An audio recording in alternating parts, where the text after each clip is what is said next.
Muy bien, la lectura bíblica para el día de hoy la encontramos en el libro de Génesis, Génesis capítulo número 1, versículo número 1, donde la palabra de Dios dice que en el principio creó ¿quién? Creó Dios los cielos y la tierra. Demos el pie y hagamos otra oración. Oremos. Padre nuestro que estás en los cielos, Señor, le damos gracias por este día, le damos gracias por esta reunión, le damos gracias por estas personas que están presentes, ya sea de manera real o de manera virtual. Señor, le pedimos que usted descienda a este lugar, ilumine nuestra mente y nos enfoque el cerebro para que podamos captar las verdades que hoy van a ser presentadas. Señor, le damos gracias porque usted ha hecho provisión de diferentes dones en la iglesia para que así no nos falte nada y podamos ser útiles de muchas maneras diferentes.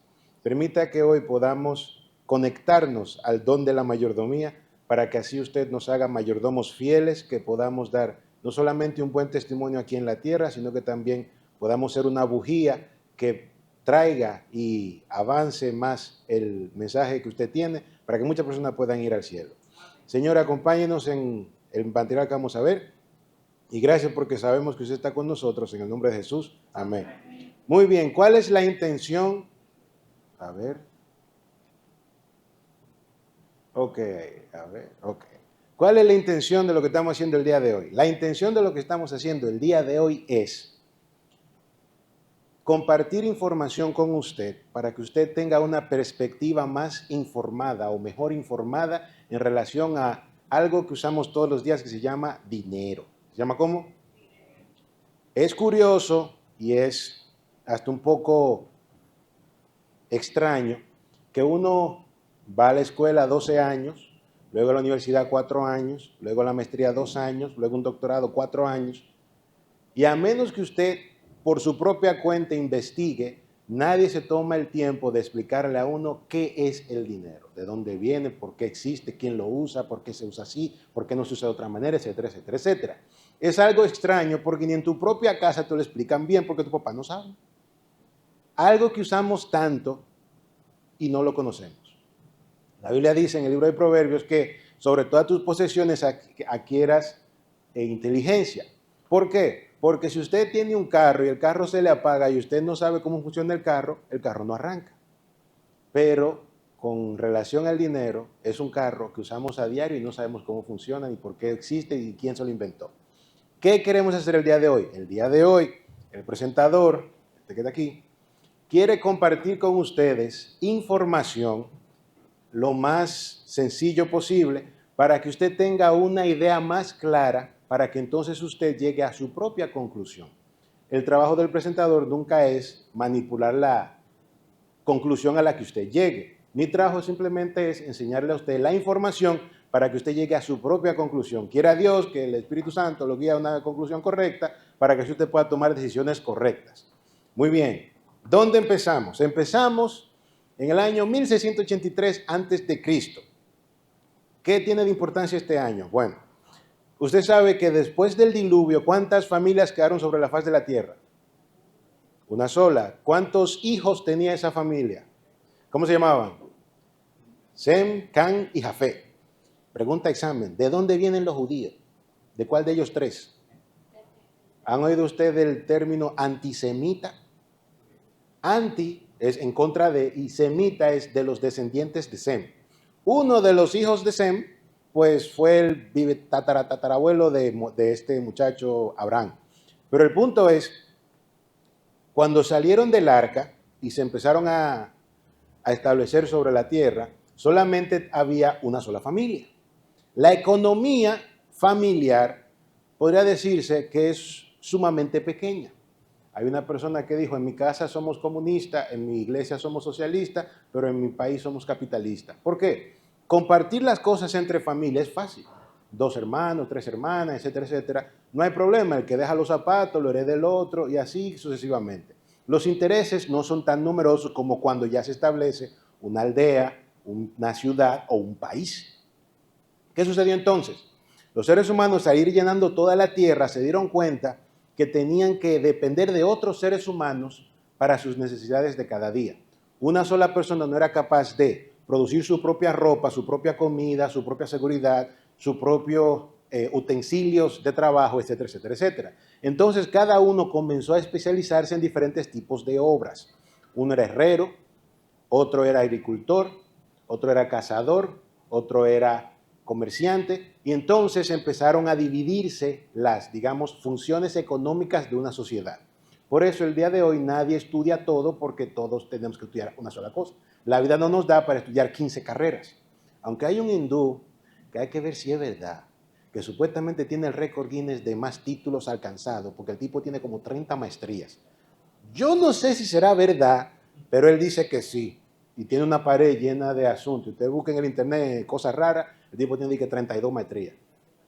Pero en fin, esta tablilla, no esta específicamente, pero encontraron unas tablillas que datan del 1683 antes de Cristo. Ustedes saben que los años antes de Jesús se cuentan, digamos, de atrás para adelante. El año 0 es Jesucristo y entonces nosotros tenemos el 2024. Así que al 2024 usted le suma 1683 y ya sabe que estamos hablando de casi 4.000 años para atrás. En estas tablillas los científicos esperaban, los arqueólogos esperaban encontrar poesía, historia, mitología y cosas religiosas, porque pensaban que la gente del pasado eran extremadamente supersticiosas y dadas a las cosas como de la fantasía. Pero se dan cuenta que en su gran mayoría estas tablas tenían transacciones económicas. Y aquí hago un paréntesis.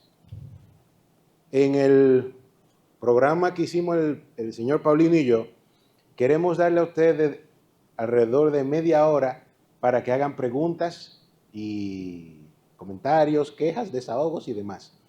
Así que si voy un poco rápido es porque quiero terminar más o menos en unos 45 minutos para que así usted entonces pueda hacer una pregunta del material visto o del material que vaya en relación con lo que estamos hablando. ¿Se entiende? Así que no digan, no, ¿y por qué él va tan rápido? Porque quiero que usted también participe. Muy bien. Y se dieron cuenta que en estas tablas lo que había eran transacciones como la siguiente. Se le dará al portador de esta tablilla tantas libras de trigo al llegar a esta ciudad en este año los años se contaban en base a los reyes que estaban viviendo. En el primer año del rey fulano, en el primer año del rey fulano, en el primer año. Entonces, encontraron que la gente intercambiaba sus recursos para poder subsistir. A eso le llaman científicamente el trueque. La palabra trueque nunca me ha gustado, así que vamos a usar la palabra intercambio. ¿Cómo podemos ver esto en la Biblia? Porque somos cristianos y demás. Si usted va al libro de Lucas, capítulo 16, versículo 3, el mismo Jesús hace una parábola y cuando usted lo ve desde un punto de vista financiero, económico, lo que sea, Jesús está hablando de trueque. ¿Por qué? Porque en aquellos entonces las deudas de una persona funcionaban como hoy podría llamar un financista a futuro. Me explico. Si usted era un ganadero, usted producía ¿qué cosa? Vacas. ¿Y usted vendía qué cosa? Vacas. Pero ¿qué pasa? Usted no puede, no solo de vacas vivirá el hombre. Usted tiene que comer, necesita aceite, necesita trigo, necesita harina, necesita víveres, necesita demás cosas. Entonces usted decía, mira, al que produce trigo, yo voy donde te digo, mira, tengo este rebaño. La vaca está por parir en tantos meses.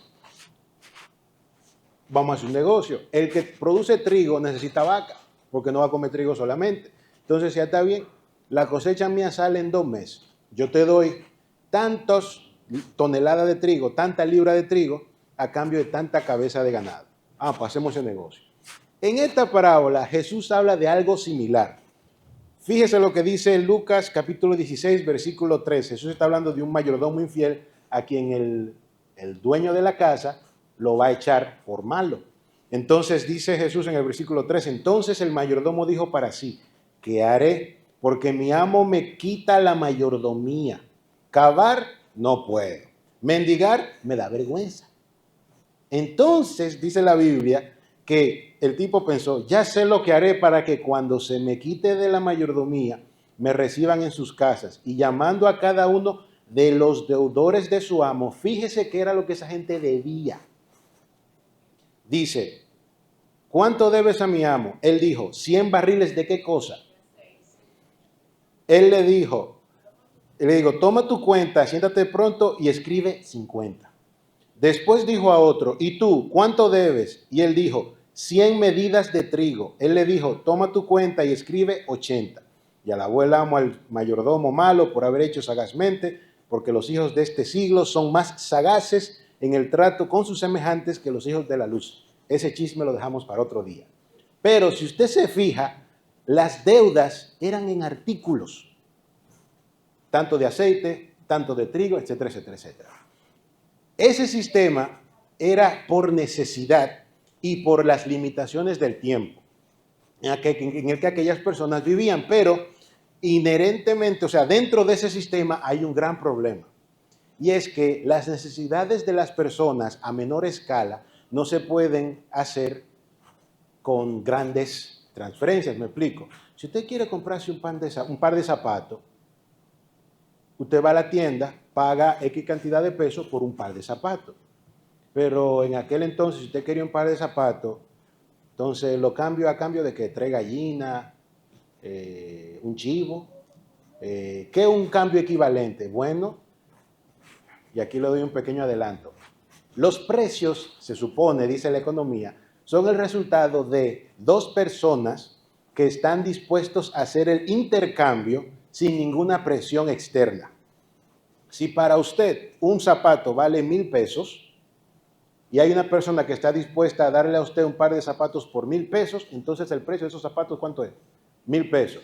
Pero si usted quiere pagar 1,000 pesos por unos zapatos y la persona que tiene los zapatos dice que no, que son 5,000 pesos, ¿hay un intercambio? No, a menos que el gobierno o alguien le ponga una pistola en la cabeza al que está vendiendo, entonces tenga que obligado a dártelo por 1,000 pesos. No sé si me está entendiendo. Entonces, en aquellos tiempos, por las limitaciones de aquella época, tenían que hacer mucho trueque las personas y tenían que hacer negocios con utensilios que diría, pero ven acá, ¿y cómo sería en el día de hoy? Quiero un par de zapatos, voy donde el que produce los zapatos y le digo, mira, yo quiero que tú me vendas un par de zapatos. Y dice, bueno, tráeme 100 libras de arroz. Ok, yo no tengo 100 libras de arroz en mi casa, voy donde el que produce el arroz. Mira, ¿qué tú quieres por 100 libras de arroz? Oh, tráeme 3 racimos de plátano. Entonces voy donde el que tiene plátano. Digo, mira, ¿qué tú me das por 3 racimos de plátano? Oh, tráeme 50 aguacates. Ah, qué bueno, yo tengo una mata de aguacate en mi casa. Usted va, tumba los 50 aguacates. Tiene que llevárselo al que usted lo cambia por plátano. De plátano cambiarlo entonces a la ¿cómo se llama este asunto? No, antes de eso, el tipo quería arroz. Y el punto es que usted tiene que hacer una escalerita de cosas para llegar a los pares de zapatos. No sé si me está entendiendo. Eso es ineficiente. Ah, me voy de viaje.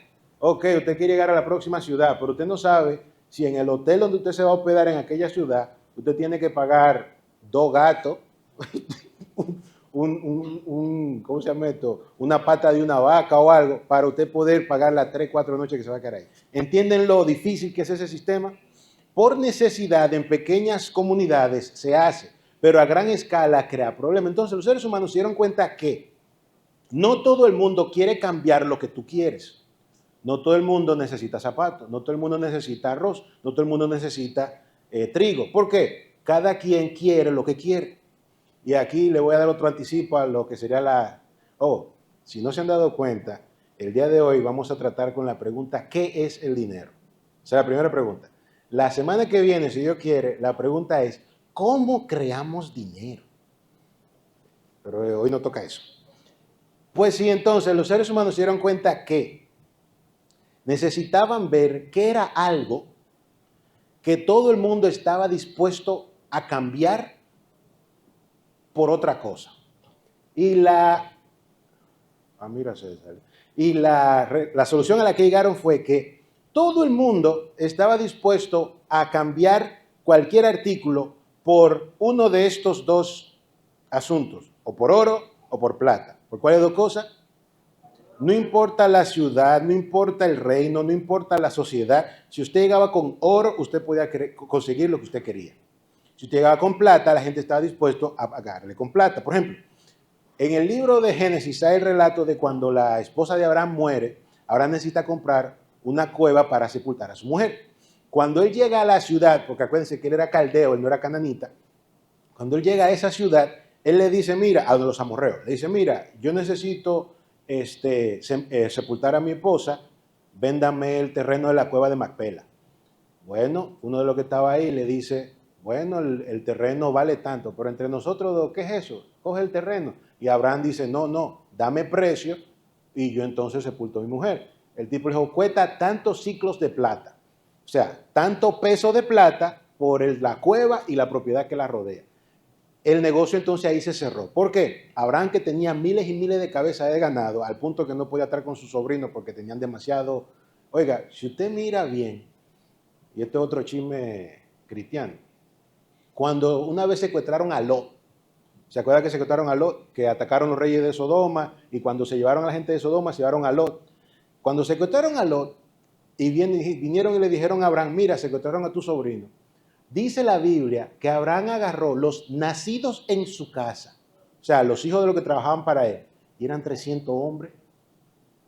Así que, ¿qué ganado es ese que necesita 300 hombres para que lo cuiden? No sé si usted me está entendiendo la cantidad de posiciones que tenía Abraham. El punto es, para resumir la historia, porque no podemos entrar en mucho detalle, las dos cosas a las que los seres humanos llegaron a la conclusión que todo el mundo estaba dispuesto a intercambiar por ellas fue el oro y la plata. ¿Por qué? Entre muchas razones, algunas religiosas, otras supersticiosas, punto. Durabilidad. El oro y la plata no se oxidan. Segundo, son fáciles de transportar. La moneda de oro pesa mucho menos que un saco de arroz o un saco de trigo. Tercero, son raros, pero no muy raros. ¿A qué me refiero? En la tabla periódica de los elementos, aquellos que estudiaron química, se va a dar cuenta que por encima del oro y la plata hay dos metales que son todavía más preciosos. Está el platino y el paladio. Pero, como se encuentran en tan pocas cantidades, no son factibles para crear monedas. Pero la cantidad de oro que se puede encontrar en la naturaleza y la cantidad de plata que se puede encontrar en la naturaleza sí facilitan la creación de monedas de oro y monedas de plata, por la cantidad que hay disponible en la naturaleza. Pero no es tan disponible como para que no tenga sentido como una piedra. No sé si me está entendiendo la lógica que están usando de la gente de aquellos. Entonces sale al mercado o a la vida común la creación de monedas, llámese de oro o de plata, y en algunos sitios también de cobre, pero el cobre se pone feo después de tiempo, dígaselo a la navaja que traigo, porque se empieza a cambiar de color. El cobre cuando nace, cuando usted lo saca, es bonito, rosadito y que sí qué, pero con el paso del tiempo empieza como a mocearse, a cambiar de color dependiendo de la humedad que le rodee. Así que no salía muy bien. Pero el oro es oro. Usted puede encontrar un galeón español en el fondo del mar hoy en día y cuando saca la moneda que están ahí adentro, la limpia un ching y que son oro. La plata igual. De hecho, dicen que la plata tiene facultades antibacteriales, etcétera, etcétera, etcétera, y que había gente que hasta la usaba para detectar, los chinos lo usaban para detectar venenos en la comida, pero eso es otro chisme histórico. El punto es, el oro entonces y la plata se convierten en portadores de valor. ¿Portadores de qué cosa? ¿Por qué son importantes? Porque cuando usted llega a un mercado hay que hacer un intercambio. Por tantas monedas de plata te doy este artículo. Y entonces ahí empieza el regateo. No sé si me están entendiendo. ¿Saben lo que es regatear, verdad? Hoy no se usa mucho porque vamos a negocios. Pero todavía usted puede ir a la China o a negocios de chinos y ellos regatean. Mira, quiero ese abrigo. Y a mí me gusta ver su video en YouTube porque las chinas son agresivas. Quiero ese abrigo. ¿En cuánto? Oh, cuesta 1,200.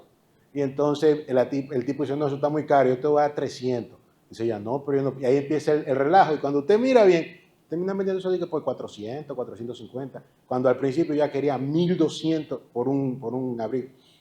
El punto es, lo que usted tiene en la mano, ahora usted puede darlo por oro o por plata para conseguir otra cosa que usted quiere.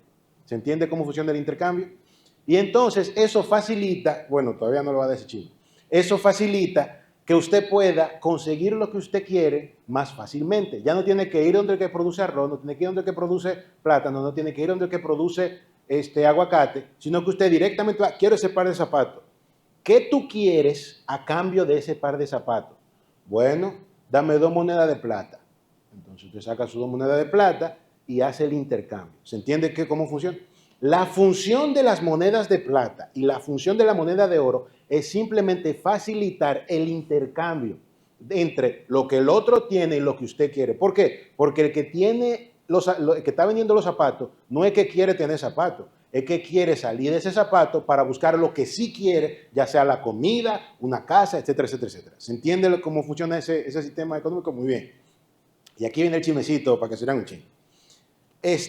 Muchos reyes se dieron cuenta que haciéndose socio de su tesorero, porque quien siempre está a cargo de la producción de dinero son los tesoreros, ellos cuando tenían que hacer monedas de oro, ¿usted ha ido alguna vez a un campamento adventista de conquistadores?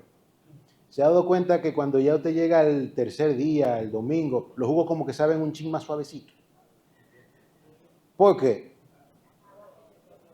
Algunos dicen que ya lo han bautizado. Cuando dicen que lo han bautizado, es que le echaron un chin más. Entonces muchos reyes se dieron cuenta que podían aumentar la cantidad de dinero que ellos tenían.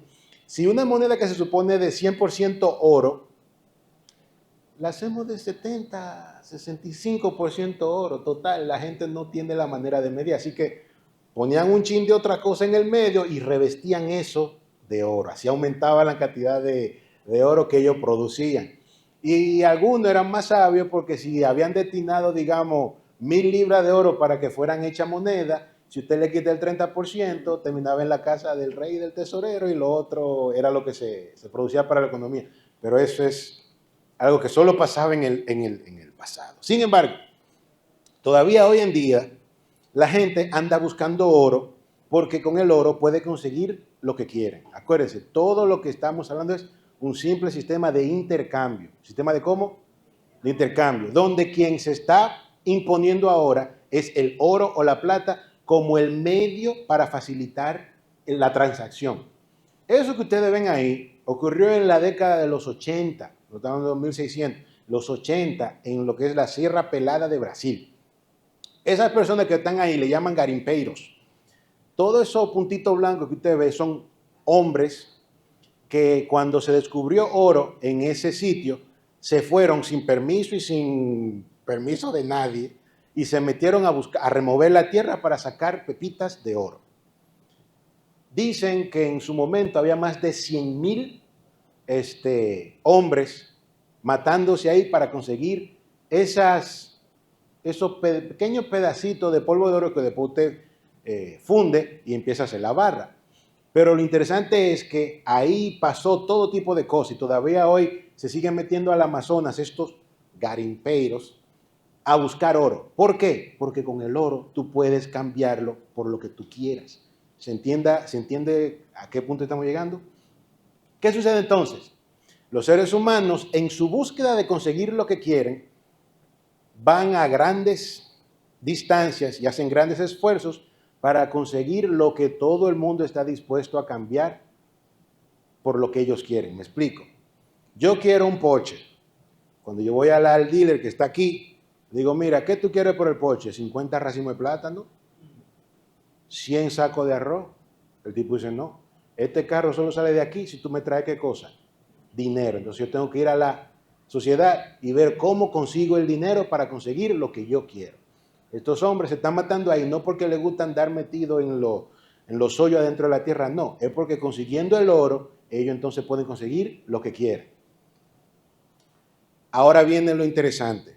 En la vida, todo es, ¿qué cosa? Un intercambio. De hecho, uno de los economistas más grandes de Estados Unidos, y que nadie quiere porque el tipo solo habla la verdad y nada más que la verdad, dice que en el mundo no existen soluciones, solo intercambios. ¿Qué él dijo? En el mundo no existen, ¿qué cosa? Soluciones, sino que solo existen intercambios. Usted deja de hacer esto a cambio de lo otro. ¿Por qué? Porque no hay un universo en el que usted y yo vivamos donde podamos vivir todas las posibles vidas que podíamos vivir. No sé si me entiende. La doctora Celeste decidió estudiar dermatología a cambio de no estudiar ¿cómo se llama? Neurociencia o de cirugía o de cardiología, de todas las otras especialidades, oftalmología, todas las otras especialidades había así por haber. Ella cambió todas las otras especialidades por ¿cuál? Dermatología. Usted se casó con la mujer que se casó a cambio de todas las otras posibilidades que habían alrededor. No sé si me está entendiendo. Directa o indirectamente, cada uno de nosotros siempre estamos haciendo un intercambio, ya sea económico, ya sea personal y o hasta religioso, porque de toda la religión usted decidió ser adventista al séptimo día, con todo lo que eso conlleva. Así que todo en la vida es un intercambio. A la gente no le gusta el tema de la economía porque siempre dicen que es muy seco, muy antihumano, pero es porque es la realidad. ¿Me explico? Cuando la gente habla de las universidades, siempre se ponen a hablar de que, oh, en la universidad tú vas a conocer quién tú eres, a encontrarte con ti mismo y a darle un horizonte a tu vida. No. La realidad de la universidad es que las universidades están hechas y existen para que usted pueda formar parte de lo que se llama el mercado laboral. ¿Se llama cómo? ¿Se acuerdan que todo es un intercambio?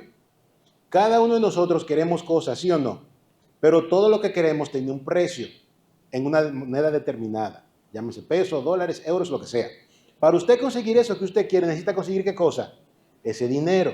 Entonces, usted tiene que entrar al mercado laboral para venderle al mercado algún servicio o habilidad que usted tiene por el cual otras personas están dispuestos a pagar. Eso es el trabajo suyo. El trabajo no se lo dan porque usted se ve bonita o bonita o porque habla bien, nada. Es porque usted tiene alguna habilidad o destreza por el que otra persona está dispuesto a pagar. ¿Se entiende o no se entiende? Así que si alguien viene y dice a usted, no, el trabajo tiene que dármelo obligado. No. ¿Qué tú le das al mercado que otra persona está dispuesta a pagar por eso? ¿Se entiende o no se entiende? Si donde yo vivía una vez, me tocó trabajar haciendo, porque ustedes saben lo que son los caballos, ¿verdad? Ustedes han visto la silla o la montura de los caballos.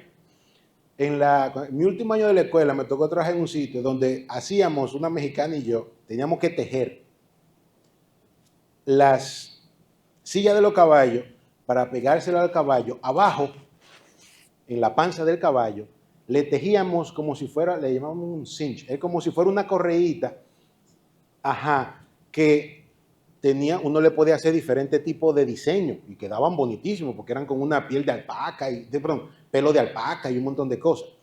Lo interesante era que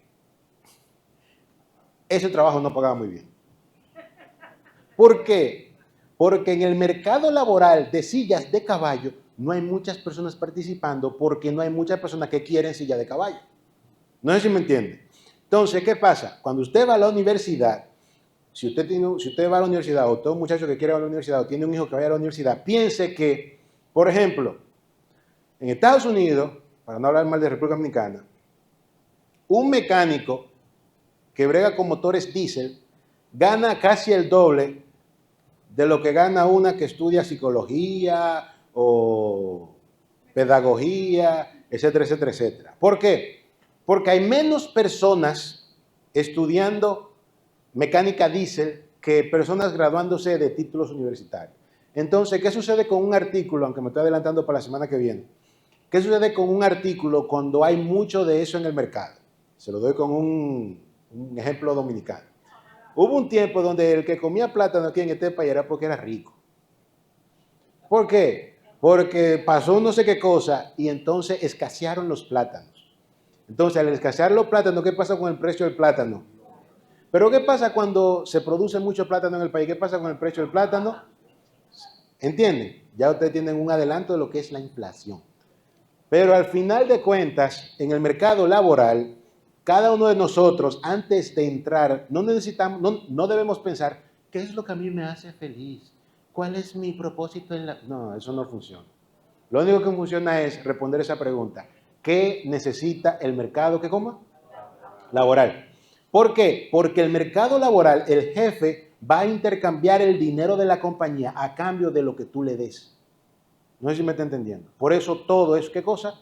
Un intercambio. Aquí viene el punto donde queríamos llegar. Ya que tenemos claro que el dinero en moneda de oro o en moneda de plata es nada más y nada menos que algo que yo cambio por lo que yo quiero, resulta que En 1694, los reyes de Inglaterra, bueno, el rey William y su esposa, crearon el Banco ¿de dónde? De Inglaterra. Este Banco de Inglaterra es el segundo banco central creado en la época moderna. El primero se creó en 1660 y pico en Estocolmo, pero queremos usar el Banco de Inglaterra como punto de referencia por lo que viene a continuación. Esta figura que ustedes ven en pantalla es una nota del Banco de Inglaterra. ¿Una qué? Una nota del Banco de Inglaterra. ¿Qué tiene de especial eso? El Banco de Inglaterra fue fundado con la función de, digamos, de financiar una guerra que tenía Inglaterra contra Francia. ¿Cómo funcionaba? Bueno, si usted tenía dinero, oro en su casa, oro o plata, usted iba al banco, hacía el depósito y entonces el banco decía, fulano de tal tiene tanto dinero en oro o plata aquí. Me resulta raro que los ingleses lo llamaban especie al dinero, ya sea oro o la plata, le llamaban especie. No sé por qué, porque uno piensa en especia como canela, cúrcuma, una cuestión así, pero ellos le llamaban especie al dinero. Lo interesante de esto es que usted hacía el depósito y se supone que ahí estaba el oro que usted depositó o la plata que usted depositó. Me estoy saliendo del marco. O la plata que usted depositó. Entonces, usted salía a hacer sus transacciones cotidianas. Usted no tenía que andar con todo su dinero encima. Usted andaba con unos papelitos parecidos a los cheques de hoy en día. Pero estos difieren de los cheques de hoy en día por lo siguiente. Yo sé que ustedes no lo pueden ver a menos que tengan unos ojos súper dotados, pero miren, en la primera línea, no se ve el láser, en la primera línea dice, prometo pagar a, y ahí está el nombre de la persona, en ese, qué sé yo qué, Mr. M. Newland, y aquí viene lo importante, or bearer, es o el portador de esta nota. La cantidad de, y ahí dice 1 libra esterlina, bla, bla, bla, bla, bla, Londres, el 2 de marzo de 1797. ¿Qué pasaba con eso? La persona que había hecho el depósito de su dinero, que en aquel entonces eran su moneda de oro o de plata, en el banco, venía y le daba a, en este caso el señor Newland, le decía, mira, te doy este papel que tú puedes llevarlo al banco y entonces en el banco te van a dar en oro o en plata la cantidad que está en este papel. ¿Se entiende o no se entiende? Pero ¿qué pasa? La diferencia de un cheque es que este es al portador también. Podía ir el señor Newland o, lo que pasaba muchas veces era, tomaban esa nota del banco y en vez de ir al banco, iban donde el panadero y decían, mira, necesito tanto pan. O está bien, son tantos. Mira, yo tengo esta nota que vale tanto. Y el panadero, que sabía que eso estaba respaldado por el oro que estaba en el Banco de Inglaterra, te decía, está bien, llévate tanto pan. Y te daba la de vuelta y todo lo otro. Entonces usaban ese papel como si fuera dinero. Pero el dinero real, ¿dónde estaba guardado? ¿En qué forma? Oro o plata. Pero esto facilitaba el no tener que andar con eso encima y no tener que tener esa cosa de que, mira, te tiene oro, vamos a saltarlo. ¿Se entiende cómo empieza ese sistema? ¿Por qué estamos hablando de eso? Porque eso es el precursor a esto. Eso ahora es una papeleta de ¿qué cosa? De dinero inglés. En esa misma, usted ve que en la primera línea dice, prometo pagarle a fulano de tal o al portador la cantidad de 1 libra firmado por el Banco de Inglaterra. ¿Ve que eso es lo que dice en el documento? Ahora, en el mismo billete, miren lo que dice la primera línea. Prometo pagarle al portador en demanda la suma de 20 libras. Esa es la promesa que hace el Banco de Inglaterra a quien tenga esta papeleta. Entonces, cuando usted tiene esa papeleta y va a un McDonald's o a una pizzería en Londres, usted puede cambiar esa papeleta por la comida que usted se quiere comer. ¿Se entiende o no se entiende? Se supone y se espera que eso está respaldado, al igual que esto, por el oro que está en la bóveda. Se supone. Porque este papel, su incepción, su nacimiento se debe a una necesidad de no querer andar con ese oro encima. y donde usted podía entonces decirle al otro, mira, yo tengo el oro guardado allá, todo este papel para que tú puedas ir y hacer el retiro que está allá. ¿Se entiende o no se entiende? Esto evolucionó con el tiempo a esto. Pero entonces llegamos al centro de la plática del día de hoy. Ahora sí presten atención. Todo lo que hemos hablado hasta ahora ha sonado muy, es historia, todo el mundo lo sabe. Sí, pero ahora viene lo que me interesa, que ustedes aprendan y capten. Porque si ustedes aprendan y captan esto, van a estar en el 1% de los seres humanos de la Tierra. Y no estoy relajando. El 99% de las personas que ustedes conocen no saben lo que vamos a hablar a continuación. Así que preparémonos y entremos al plato fuerte del día de hoy. Muy bien, acabo la introducción. Llegamos a julio de 1944 en el Monte Washington, en el Hotel del Monte Washington, en New Hampshire, Estados Unidos, a una convención que se dio a cabo en un sitio llamado Bretton Woods, o el bosque de Bretton. En este sitio, en 1944, terminando la Segunda Guerra Mundial, se reunieron 730 delegados representando a 44 países diferentes. ¿Cuántos países diferentes? 44 países. Entre ellos fue República Dominicana. Estos 44 países, terminando la Segunda Guerra Mundial, decidieron establecer un nuevo sistema para estabilizar la economía mundial y prevenir guerras por asuntos económicos, como fue la Segunda Guerra Mundial. Muchos dicen que la Segunda Guerra Mundial empezó porque Hitler odiaba a los judíos. En parte sí, en parte no. La gran motivación detrás del problema de la Segunda Guerra Mundial eran las indemnizaciones que Alemania tenía que pagar por la Primera Guerra Mundial. Alemania, literal, cuando Hitler la tomó, estaba en bancarrota, porque tenía que pagarle una cifra inmensa a todos los otros países con los que ellos pelearon en la Primera Guerra Mundial. Por eso el yo alemán estaba tan en el suelo. Y entonces llegaron los nazis, que ganaron sus elecciones democráticamente, decía de paso, y ese partido nacionalista alemán, el partido nazi, fue que entonces empezó la Segunda Guerra Mundial y le dio una razón de vivir a los alemanes, recuperando toda la cosa antigua y vieja de ellos. Pero el punto es, cuando se acaba la Segunda Guerra Mundial, estos 44 países se sientan aquí a negociar qué sistema van a usar, qué sistema económico van a usar para estabilizar los mercados. ¿Se entiende hasta ahora lo que está pasando en la reunión? Como resultado de esta reunión, en julio de 1944, ellos decidieron instaurar dos instituciones que todavía existen el día de hoy y que afectan la vida suya y que afectan la vida mía. La primera fue el Fondo Monetario Internacional. ¿Han oído eso? Segundo, el Banco Mundial. Vamos a simplificar. El Banco Mundial ayuda a países que están en desarrollo, que son muy pobres. Pero lo cuarto fuerte, el dinero fuerte, lo tiene el Fondo Monetario Internacional. En el principio eran 44 países, hoy el Fondo Monetario Internacional tiene como socios a 190 países. Una cosa interesante con el Fondo Monetario Internacional es que dependiendo del ranking de su país, de esos 190, si usted es el país número 23, tiene que pagar una cuota más alta que el país número 83. Cada país, en base a su nivel económico, tiene que cada año dar una cuota para ser miembro del Fondo Monetario Internacional. Y de ahí entonces se hacen unos préstamos que hasta nuestro país ha llevado unos dinero por ahí. Pero ¿qué tiene eso importante? Número uno, esta reunión creó estas dos instituciones, que son dos instituciones económicas. Segundo, tomaron 3 puntos que necesito que presten atención, porque con esos 3 puntos usted puede entender todo el siglo XX y las cosas que pasaron tanto aquí como en Estados Unidos. Número uno, los países participantes acordaron, los 44 países que estaban ahí, incluyendo a República Dominicana, que sus negociaciones de deudas internacionales la iban a hacer ¿en qué cosa? En dólares. ¿Los préstamos en qué moneda le iban a tomar? En dólares. Los países participantes también debían mantener el valor de sus monedas entre un 1% o un menos 1% del valor del dólar.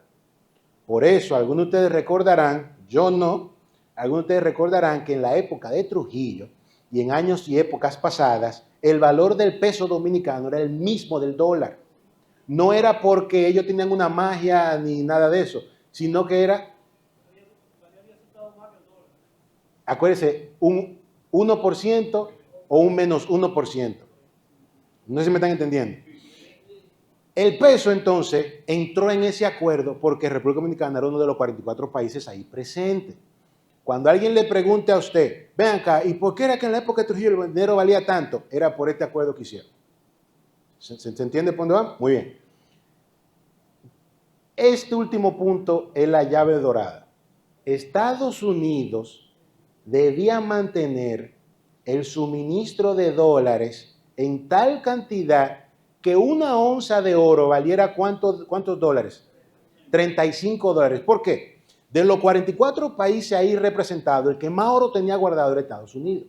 De hecho, dicen algunos economistas que en sus bóvedas, en ese entonces, en el año 1944, de los países que estaban formados legítimamente, Estados Unidos, a nivel mundial, Estados Unidos tenía el 75% de la reserva de oro del mundo. Entonces, ¿qué dijeron ellos? Bueno, nosotros vamos a pegar el valor de nuestro dinero al valor que tiene $1, más o menos 1%. Y los gringos que tienen todo el oro van a poner el valor de su dinero en el oro que ellos tienen guardado. ¿Se acuerdan de este papelito? Usted depositaba el oro, ¿dónde? En el banco.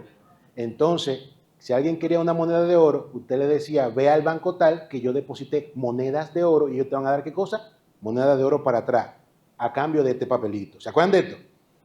Están haciendo algo similar, pero ahora quien tiene el oro en su bóveda, ¿quién es?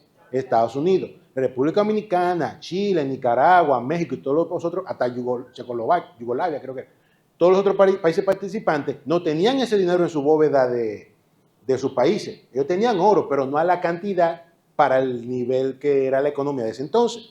Entonces, ¿qué pasa? Empieza un problema que explotó en el... ¿Salí de marco o no? Que explotó en el 1971.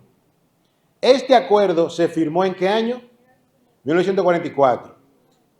Entró en vigencia prácticamente instantáneamente, pero estaba en su apogeo alrededor de 1958. Y aquí necesito que entiendan algo. Damas y caballeros, el mundo nunca se para. ¿Qué pasa con el mundo? Los economistas tienen una frase que le encanta decir, que ceteris paribus, ceteris paribus, ceteris paribus. ¿Qué quiere decir? Siempre y cuando todo se mantenga igual. Pero en la vida nadie se mantiene igual. Ni usted, ni yo, ni siquiera nuestro estado emocional. ¿Qué sucede entonces? Las condiciones del mundo en el 1944 no eran las mismas que en el 1971. ¿Qué sucede? En el 1944, ¿cómo estaba Europa después de la Segunda Guerra Mundial? Explotada. Todas las fábricas, ¿cómo estaban? Explotadas. ¿Cómo estaban los bancos y los países? Todo el mundo quebrado. Gracias al plan Marshall de un general americano, que era el único general 5 estrellas en la historia de Estados Unidos, los europeos tenían comida porque los aviones literalmente pasaban y le tiraban comida desde los aviones para que la gente la pudiera subsistir. Pero todos los países europeos, las economías estaban en el hoyo. ¿Cómo estaba Japón? Explotado. ¿Cuántas bombas nucleares le tiraron los gringos a los japoneses? 2, una en Hiroshima y una en Nagasaki. Así que la fábrica de ellos estaban desbaratadas. China estaba entrando en su época comunista. Porque si ustedes no lo sabían, China primero tuvo los miles de años de la dinastía de los emperadores. Después de eso, hubo un periodo donde Japón se apoderó de gran parte de China. Entonces, se armó una guerra civil china donde había un grupo liderado por Sun Yat-sen que quería establecer lo que podríamos llamar una república democrática, igual a la de nosotros. Pero había otro grupo dirigido por Mao Zedong que quería un país comunista como Cuba. ¿Se entiende el pleito que había? Para el 44-45, entonces ese problema en China se resolvió porque quienes ganaron, ¿quiénes fueron? Los comunistas. Así que China no tenía fábrica en ese entonces. No es lo que hoy, que usted todo lo puede hacer en China. O sea, no había actividad económica fuerte en China. Quien tenía todas las fábricas intactas y quien tenía toda la gente para trabajar en esa fábrica y quienes tenían todos los mecanismos de producción, ¿quién era? Estados Unidos en el 44. Por eso muchos dominicanos se van a dar cuenta que si le dan para atrás el reloj, en los años 50, 40, 50, 60 y hasta 70 de este país, todos los carros eran Ford, todos los carros eran Chevrolet, todos los carros eran americanos. ¿Se entiende por qué? Porque esa era la condición de ese entonces, pero el mundo no se queda igual. Para los años 60 ya Europa se había reconstruido, ya ya Japón se había reconstruido. Ya en Japón existían marcas como Honda, Toyota, Mitsubishi, Suzuki, etcétera, etcétera, etcétera. En Europa habían ya fábricas que estaban produciendo Mercedes-Benz, BMW, Fiat, Seat, Peugeot, ese 504, una de las mejores cosas que ha caído en el mundo. El punto es que ya el mundo había cambiado. ¿Qué pasa entonces? Bueno, Estados Unidos se encontró en un problema. ¿Se acuerdan que Estados Unidos debía mantener el suministro de dólares a $35 la onza de oro? Pero había una cláusula que tenía temblando a los americanos desde el año 63, 64. Y era que los países participantes de este acuerdo podían hacer retiros de gringos, dólares a cambio de oro. O sea que si República Dominicana tenía $1.000.000 en dinero de dólares, podían ir donde los gringos y decir, mira, te voy a cambiar, porque tú eres la alcancía, te voy a cambiar estas papeletas por el oro que tú tienes guardado. No sé si me están entendiendo. Porque se supone que el dinero está respaldado por el oro que está en la bóveda. ¿Se acuerdan que eso fue lo que pintamos al principio? Cuando los gringos llegan y se dan cuenta que el mundo ha cambiado y que ahora fuera de los Estados Unidos las personas tienen una gran cantidad de dólares, hicieron numerito y cuando sacaron los cálculos se dieron cuenta que la cantidad de dinero que estaba en las manos de países exteriores era mayor a la cantidad de oro que tenían guardado. Entonces los gringos se asustaron, porque legalmente esos otros países podían mandar sus barcos, y Francia lo hizo, podían mandar sus barcos a Estados Unidos y decir, traigo tantos millones a $35 la onza, tú tienes que dármelo en oro ahora. Y Estados Unidos no quería quedarse sin oro. Entonces, hicieron la mil y una manera, acuerdo, en todos los años 60, en la década de los 60, para que ver cómo le salían, le sacaban la vuelta a eso, pero al final se dieron cuenta que nada, que nada. Entonces, Paul Volcker, Richard Nixon y otra gente se reunieron en Camp David y dijeron, señores, ya no podemos hacer esto. Y entonces, en agosto del 1971, Richard Nixon hace este anuncio. Damas y caballeros, Estados Unidos ya no respaldará con oro el dólar que ustedes tienen en sus reservas nacionales. ¿Se acuerdan ustedes de los ingleses, de cómo fue que funcionaba esto, el papelito de los ingleses? Este papel tenía sentido porque en el banco ya habían guardado una moneda de oro o una moneda de plata. ¿Se acuerdan este acuerdo que hicieron aquí esta persona? La moneda de todos los países sacaban su valor del oro que los americanos tenían guardado. Pero dando ese anuncio, empieza la época de lo que se llama dinero común. Y fiat no por la marca de los carros. Le llaman dinero fiat o moneda fiat. Este dinero le llaman dinero por decreto. ¿Por qué? Del latín fiat, que significa sea hecho, o así sea, o hágase.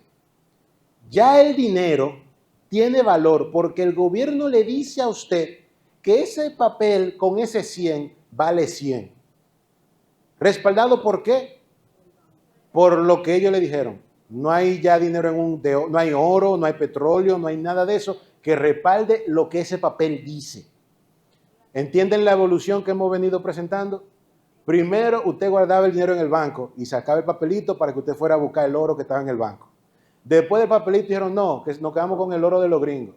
Pero después que los gringos se dieron cuenta que no entraban bien en ese negocio, ahora entramos en lo que se llama dinero fiat. Ese dinero es lo que usted hoy y yo tenemos en nuestras carteras. Un dinero que está respaldado nada más y nada menos por el hecho de que cuando usted va al supermercado, el supermercado está dispuesto a cambiar productos por el papel que usted tiene en la cartera. ¿Sí? El banco usted puede comprar en el supermercado porque el supermercado acepta el papel que usted tiene en la cartera. ¿Qué valor tiene ese papel? el valor que el gobierno determine que tenga. ¿Está respaldado por oro? No. ¿Está respaldado por petróleo? Que es un chisme que le han dicho, no, el petrodólar. El petrodólar no existe porque ni en el acuerdo, se lo voy a traer la semana que viene, en el acuerdo que firmaron Arabia Saudita y Estados Unidos, en ningún momento obligan a Arabia Saudita a vender petróleo exclusivamente en dólares. Arabia Saudita puede vender el petróleo en el dinero que ellos quieran. O los rublos rusos no tienen sentido. O Xi Jinping, bueno, no hablamos de eso. Pero el punto es, el dinero que ahora nosotros usamos es nada más y nada menos algo que intercambiamos porque el otro dice que eso tiene valor. Usted puede comprar porque la tienda le da valor al dinero que usted lleva, por ahora. ¿Se entiende la cosa? Entonces, ¿por qué es eso importante? Como todo es un intercambio, ¿piensan ustedes que es sabio vender la salvación por un dinero por decreto? ¿Piensan ustedes que es sabio vender su dignidad por un papel que tiene la cara de un tipo que se murió? No sé si me está entendiendo. Nosotros en nuestro diario vivir intercambiamos y casi siempre el intercambio que queremos es por dinero, porque el dinero nos lleva un paso más cerca a lo que queremos. Casa, carro, posesión, comida o traje, lo que fuera. No sé si me está entendiendo. Y el querer cosas no es malo porque necesitamos esas cosas, se supone. Pero tenemos que estar conscientes que el intercambio que estamos haciendo está basado nada más y nada menos en una idea de que ese papel representa valor. De hecho, me da risa porque en uno de los libros que estaba leyendo, preparando este asunto, literalmente la moneda que uno usa de 25 pesos, de 5 pesos, de pesos, es de chatarra que la hace. O sea, de hojalata. Entonces, damas y caballeros, esta información, tome usted la conclusión que usted quiera, pero es necesario que usted entienda el intercambio que está haciendo cuando se trata con el dinero. El dinero tiene valor y funciona porque en la comarca República Dominicana los papelitos que tenemos en la cartera son aceptados en los negocios. Pero si usted toma esos papelitos y lo lleva a Corea del Sur, no se lo van a aceptar porque ellos crearon, ¿qué cosa? Sus propios papelitos.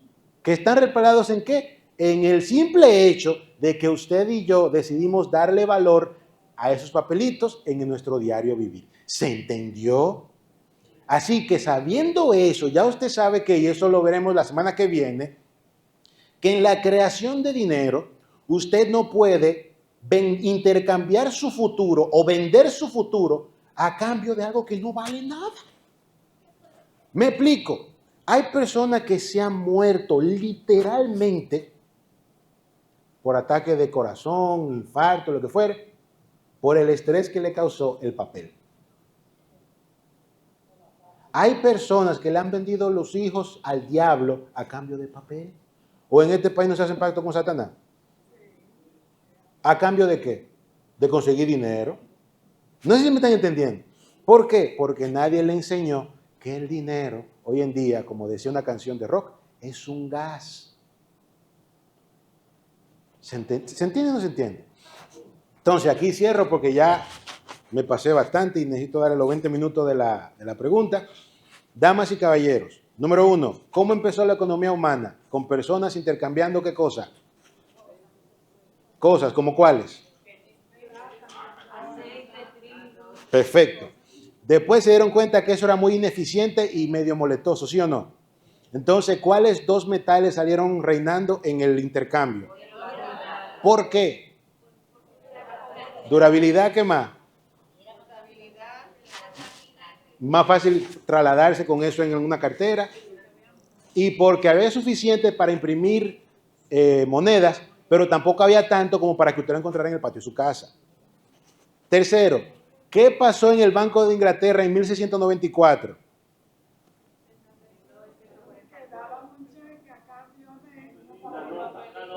Usted depositaba oro o plata y entonces usted podía entonces hacer un cheque que tenía una, ¿qué hacía especial a ese cheque?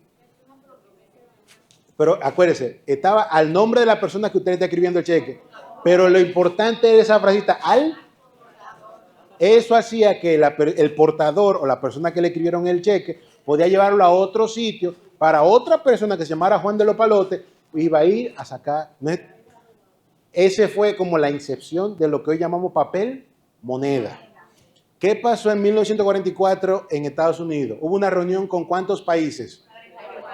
¿La República Dominicana estaba entre esos países?